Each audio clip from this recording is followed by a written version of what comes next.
Hello everyone, welcome to my channel. Myself Pratap Sahu और आप देख रहे हैं लर्निंग एकेडमी। आज हम बात करेंगे मिरर फॉर्मूला डेरिवेशन के बारे में। तो मिरर फॉर्मूला होता क्या है? मिरर फॉर्मूला जनरली होता है 1/f equal to 1/v plus 1/u। ये क्या होता है? अपना मिरर फॉर्मूला होता है। इसी को हम डिराइव करने वाले हैं। तो मिरर फॉर्मूला डेरिवेशन के लिए सबसे पहले हमें एक कनकेव मिरर लेना होगा।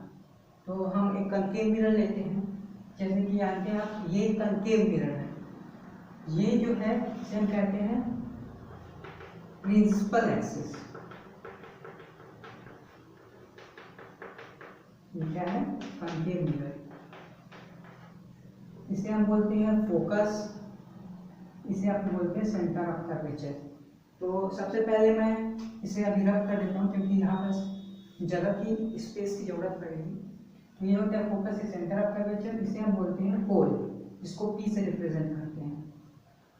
अब हम क्या करेंगे, एक रे लेंगे जो कि इनफाइनाइट से आएगा। तो इनफाइनाइट से आने वाले रेस को हम पैरेलल लेते हैं। तो हम एक पैरेलल रे लेंगे जो कि क्या है, प्रिंसिपल एक्सिस के पैरेलल है। और प्रिंसिपल एक्सिस से पैरेलल जो भी रेस रहती है वो फोकस से पास हो जाती है। तो इसे हम फोकस से पास कर देंगे। ओके, यहाँ से आई, रिफ्लेक्ट हुई, फोकस से पास हो गई। सेकेंड रेस को हम लेते हैं सेंटर ऑफ कर्वेचर से।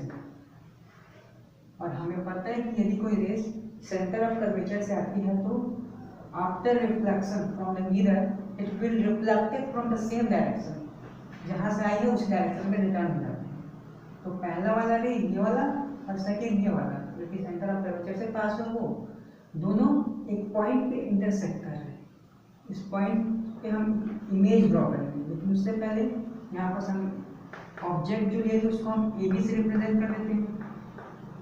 और इमेज को हम क्या रिप्रेजेंट करेंगे, ए डैश बी डैश।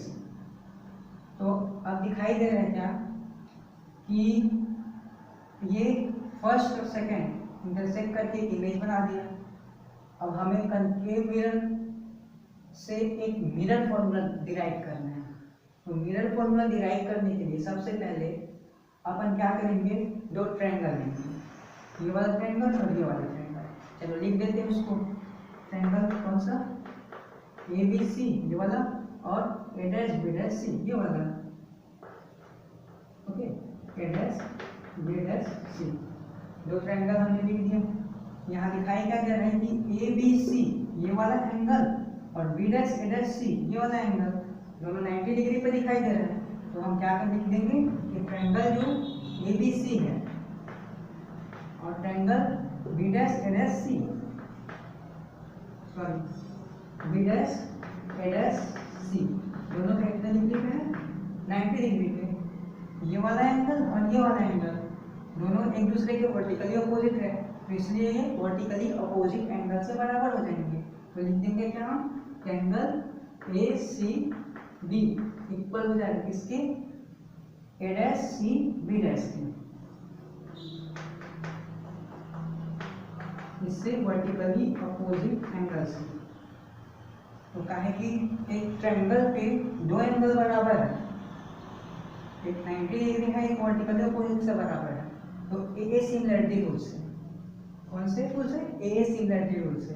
ट्रायंगल कौन सा? ए बी सी सिमिलर हो जाएंगे triangle A dash B dash C. Triangle A B C similar to triangle A dash B dash C. इससे ए सिमिलरिटी रूल से बराबर हो जाएगा।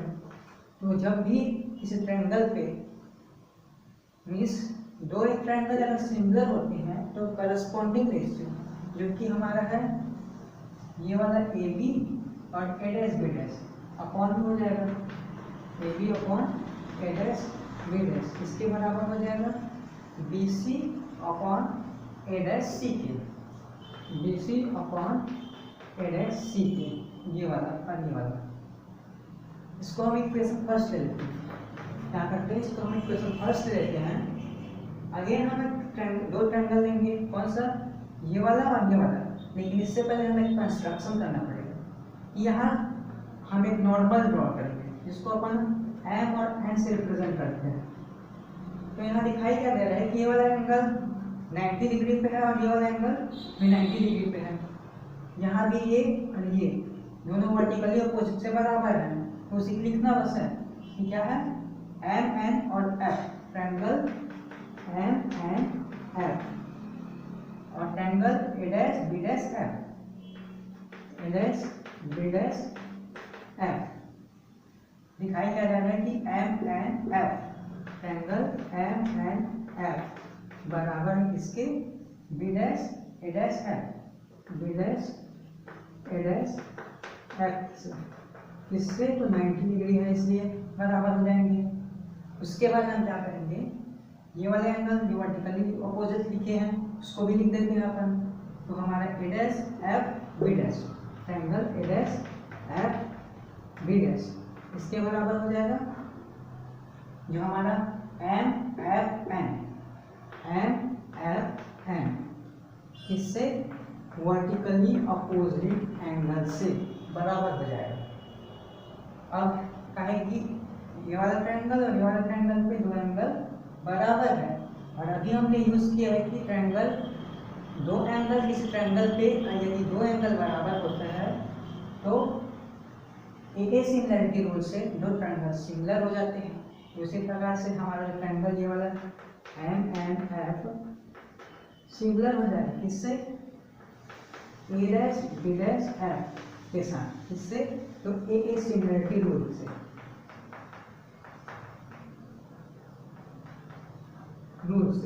है ना। दो ट्रायंगल सिमिलर होते हैं तो हमने क्या लिखा था यहाँ, करस्पॉन्डिंग रेशियो बराबर होता है। तो यहाँ भी हम वही करेंगे, जो करस्पॉन्डिंग रेशियो हमारा जो एम एन और A dash B dash, M N upon A dash B dash इसके बराबर हो जाएगा। ये बराबर हो जाएगा अपना F N upon A dash F के। यहाँ जो एफ एन अपॉन ये जो ए डैश और एफ के, तो इसे हम इक्वेशन सेकंड ले लेते हैं। फर्स्ट इक्वेशन ये वाला है और सेकंड इक्वेशन ये वाला है। अब हम क्या देख रहे हैं कि यहाँ पर ए एम एन और बी ये एक रेक्टेंगल के शेप पे दिखाई दे रहा है और रेक्टेंगल का प्रॉपर्टी होता है कि अपोजिट साइड बराबर होते हैं। तो हम लिख सकते हैं अपोजिट साइड अगर यदि बराबर होते हैं तो क्या, M N upon A B, मतलब ए बी इक्वल टू किसके बराबर हो जाएगा, एम एन, ये वाला और ये वाला। तो यहाँ पर हम चेंज कर सकते हैं, यहाँ जो एम एन है उसको हम ए बी से चेंज कर सकते हैं इक्वेशन 2 पे। तो हमारा हो जाएगा एम क्या, A B upon A dash B dash इसके बराबर हो जाएगा अपना F N upon A dash F. इसे हम इक्वेशन 3 बना देते हैं। ओके, स्पेस कम पर है इसलिए हम इसे यहाँ पर कुछ रब कर देते हैं यहाँ पर। अब हमें देखना है कि जो इक्वेशन फर्स्ट है और इक्वेशन थर्ड है उसके जो राइट साइड है A B upon A dash B dash, यहाँ भी A B upon A dash B dash दोनों बराबर है। इसलिए हम क्या कर सकते हैं, B C upon A dash C equal to F N upon A dash F लिख सकते हैं from equation first and third with the right B C upon A dash C equal to F N upon A dash F. Okay, अब हमें use करना होगा जो value हम लिखने वाले हैं। यहाँ पर हम P से C की दूरी को लिख सकते हैं R, क्योंकि सेंटर ऑफ कर्वेचर को R से रिप्रेजेंट करते हैं। और जो यहाँ पर इमेज डिस्टेंस उसको हम B से रिप्रेजेंट करते हैं और फोकल लेंथ को हम F से रिप्रेजेंट करते हैं।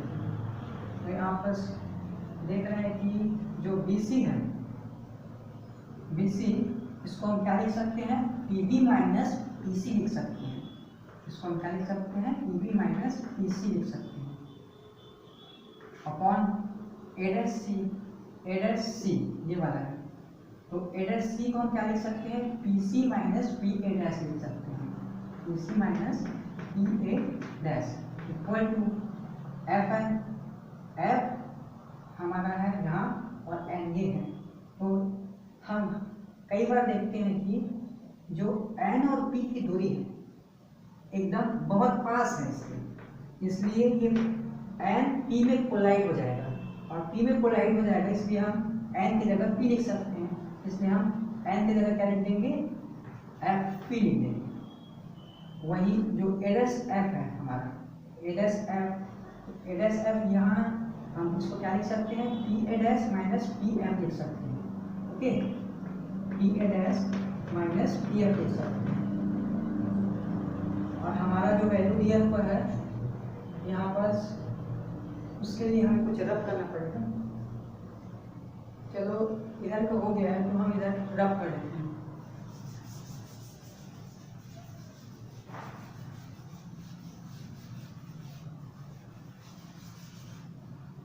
यहाँ जो इक्वेशन में दिखाई दे रहा है, सपोज हमारे लिए इक्वेशन 4 है, इसी इक्वेशन पे हम ये जो वैल्यू है u v f इसको रखेंगे। तो देख रहे हैं हम हमारा जो पी वी है इसे हम u से रिप्रेजेंट करेंगे। सॉरी इसको लिखा नहीं था, ये जो है ये u है, तो पी वी हम क्या लिख देंगे u। और कहे कि कंकेव मिरर इसके सब में माइनस का इस्तेमाल करना पड़ेगा, तो हमने पी वी की जगह लिख दिया माइनस से, माइनस का माइनस ई सी जिसको हमने आर से रिप्रेजेंट किया है, लेकिन कहे कि कंकेव मिरर इसलिए हम इसको माइनस आर लिख देंगे। उसके बाद जो हमारा एफ और पी है, एफ पी को हम एफ से रिप्रेजेंट करेंगे, तो इधर हम लिख देंगे एफ अपॉन में अपॉन ई सी। अभी जो लिखे थे हमने क्या लिखे थे, ई सी का आर लिखे थे, तो इसको हम माइनस आर लिख देंगे, माइनस का माइनस, और पी ए डैश जो कि इमेज डिस्टेंस है उसको हम माइनस वी से रिप्रेजेंट करेंगे। ओके, और यहाँ पर दिखाई दे रहा है कि पी ए डैश अभी जो हमने लिखा था माइनस वी, माइनस का माइनस पी एफ जिसको हम माइनस एफ लिखेंगे, सॉरी इधर माइनस भी आएगा। ओके, अब हमें इसको सॉल्व करना होगा, तो हमारा दिखाई दे रहा है कि minus U minus minus plus R को हम क्या लिख देंगे, आर को लिख देंगे अपन माइनस 2f, माइनस आर को हम क्या लिख देंगे माइनस 2f लिख देंगे। तो यहाँ से हमारा जो आर का वैल्यू होगा वो 2f हो जाएगा, क्योंकि माइनस माइनस प्लस हो जाएगा, और यहाँ से 2f मिल जाएगा। माइनस आर की जगह हम 2f लिखते हैं, तो यहाँ से माइनस 2f हो जाएगा, माइनस का माइनस, सॉरी माइनस माइनस इधर प्लस हो जाएगा, ये हो जाएगा इक्वल टू इधर माइनस एफ होगा, माइनस का minus V, minus minus plus और इधर एफ।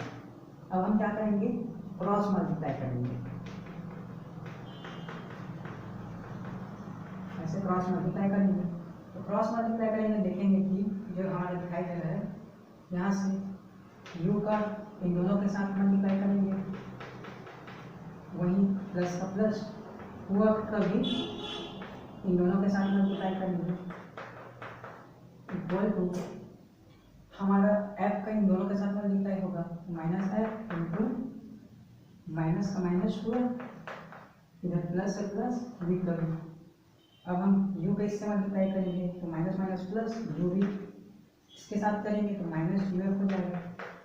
अब हम यहाँ देखेंगे कि यहाँ 2f का मल्टीप्लाई v के साथ होगा, तो यहाँ हो जाएगा 2fv, सॉरी इधर माइनस हो जाएगा। ठीक, फिर यहाँ से इसके साथ मल्टीप्लाई करेंगे तो यहाँ पास हो जाएगा 2f स्क्वायर हो जाएगा, इक्वल यहाँ से 2f के साथ मल्टीप्लाई होगा f का, तो माइनस माइनस प्लस यहाँ से 2f स्क्वायर हो जाएगा, और f का v के साथ होगा तो माइनस f भी हो जाएगा। अब हमें क्या दिखाई दे रहा है कि ये 2f स्क्वायर और ये 2f स्क्वायर दोनों कैंसिल हो जाएगा, बचेगा हमारा क्या, uv minus uf minus 2fv, और इधर माइनस को इधर करेंगे क्या हो जाएगा plus fv equal to 0।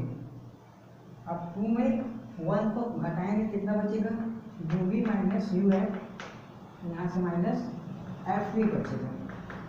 Okay, क्या करते हैं, इसको इधर भेज देते हैं, तो यहाँ पर रफ करके बताता हूँ।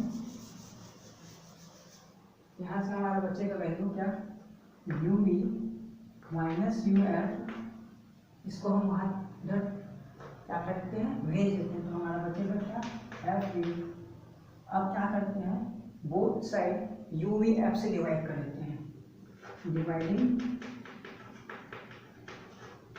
Both side by you V F, इसको रफ कर देते हैं, इसकी जरूरत नहीं पड़ेगी हमें।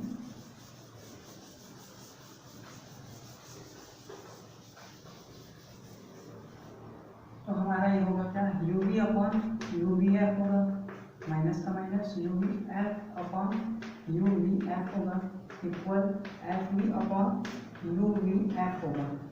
तो हमारा जो एफ से एफ कैंसिल, वी से वी कैंसिल, यहाँ पर यू से यू कैंसिल, एफ से एफ कैंसिल, यू वी बचा क्या, 1 upon F minus 1 upon V equal to 1 upon V.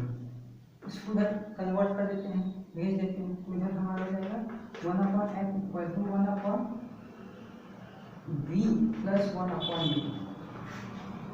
ये हमारा क्या है, मिरर फॉर्मूला, जिसे हमें डिराइव करना था।